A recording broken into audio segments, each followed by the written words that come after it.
আসসালামু আলাইকুম everyone, welcome back to my channel. আজকে আপনাদের সাথে নারকেল দিয়ে তৈরি ভাজা পুলি পিঠার রেসিপি শেয়ার করব। আর আজকে আমি যেভাবে পিঠাটা বানিয়েছি ঠিক এভাবে পিঠাটা বানিয়ে নিলে পিঠাটা নেতিয়ে যাবে না। প্রায় 8 থেকে 10 দিনের মতো পিঠাটা ভালো থাকবে।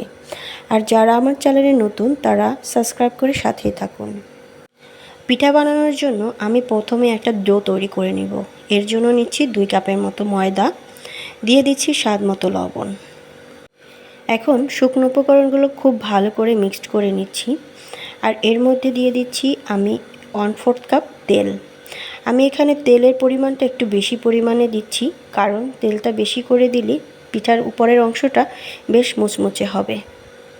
তেলটা আমি ময়দার সাথে খুব ভালো করে মেখে নিচ্ছি। তেলটা হাত দিয়ে ঘষে ঘষে মেখে নিতে হবে। আমি 5 মিনিটের মতো তেলটা ময়দার সাথে মিশিয়ে নিয়েছি। তেলটা ময়দার সাথে ভালো করে মেশানো হয়েছে কিনা বোঝার উপায় হলো, যখন হাত দিয়ে মুঠ করে ধরবেন তখন ময়দাগুলো এভাবে দলা পেকে যাবে। ঠিক তখন বুঝতে হবে ময়দার সাথে তেলটা মেশানো হয়ে গেছে। এবার অল্প অল্প পানি দিয়ে একটা ডো তৈরি করে নিতে হবে। আর আমি এখানে নর্মাল পানি দিয়ে ডোটা তৈরি করে নিচ্ছি। এই ডোটা কিন্তু বেশি শক্ত কিংবা বেশি নরমও হবে না। ডোয়ের সাথে পানি মেশানো হয়ে গেলে এবার আমি হাতে একটু পরিমাণে তেল নিয়ে ডোটাকে একটু ময়ান করে নিচ্ছি। ডোটা ঠিক এই পরিমাণে সফট হবে। এবার আমি ডোটাকে একটা ঢাকনা দিয়ে ঢেকে রেখে দিচ্ছি রেস্টের জন্য। আর এবার আমি তৈরি করে নিব একটা নারিকেলের পুর। এর জন্য আমি একটা ফ্রাই প্যানে দিয়ে দিচ্ছি 1 কাপের মতো নারিকেল, আর দিয়ে দিচ্ছি 1/2 কাপের মতো চিনি। চিনিটা তোমাদের পছন্দ অনুযায়ী কম বেশি করে নিতে পারো। দিচ্ছি দারুচিনি, এলাচ আর একটা তেজপাতা। আমি এখানে দারুচিনি এলাচ ব্যবহার করেছি, তাহলে নারিকেলের পুর থেকে একটা সুন্দর স্মেল আসবে। এবার কিছুক্ষণ জাল করে নেওয়ার পরে চিনি থেকে পানি বের হয়ে আসবে, আর পানি খুব ভালো করে কষিয়ে নিতে হবে। নারিকেলের পুরটা খুব বেশি নরম কিংবা খুব বেশি শক্ত হবে না। যখন নারিকেলটা দলা পাকিয়ে আসবে তখন বুঝে নিতে হবে এটা একদম পারফেক্ট হয়েছে।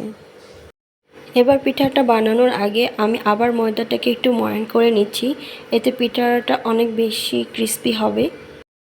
আর এবার অল্প অল্প করে ডো নিয়ে তেলের সাহায্যে আমরা একদম পাতলা করে রুটি বেলে নিয়েছি। আর নারিকেলের পুরটা দিয়ে এভাবেই সামনের অংশটা চেপে চেপে পিঠাটা তৈরি করে নিব। আর এভাবে আমি ছুরির সাহায্যে পিঠাটা কেটে নিচ্ছি। এভাবে পিঠাটা তৈরি করা হয়ে গেলে তোমরা চাইলে এভাবে ফুল করেও নিতে পারো। আমি একটা অংশ এভাবে চেপে এভাবে করে বানিয়ে নিচ্ছি, ভিডিওতে দেখতে পাচ্ছ। এভাবে করে তৈরি করে নিলে পিঠাগুলো সব ভাজার সময় খুলে যাবে না, আবার পিঠাটা দেখতেও কিন্তু খুব সুন্দর হয়। আর তোমরা চাইলে এভাবে কাঁটা চামচের সাহায্যেও পিঠাটা তৈরি করে নিতে পারো, এটাও কিন্তু দেখতে খুব সুন্দর হয়। এবার আমি এভাবে সবগুলো পিঠা তৈরি করে নিয়েছি।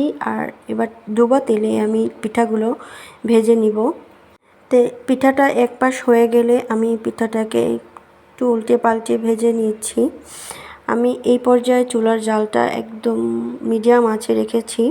আমার পিঠাগুলো ভাজা হয়ে গিয়েছে। এভাবে করে আমি সবগুলো পিঠা তৈরি করে নিয়েছি। আর আমার পিঠার কালারটাও কিন্তু খুব সুন্দর হয়েছে, আর একদম ফুলকো হয়েছে। আর উপরের অংশটা কিন্তু বেশ ক্রিস্পি হয়েছে। চেষ্টা করেছি খুব সহজভাবে রেসিপিটি শেয়ার করার, আশা করি ভালো লাগবে।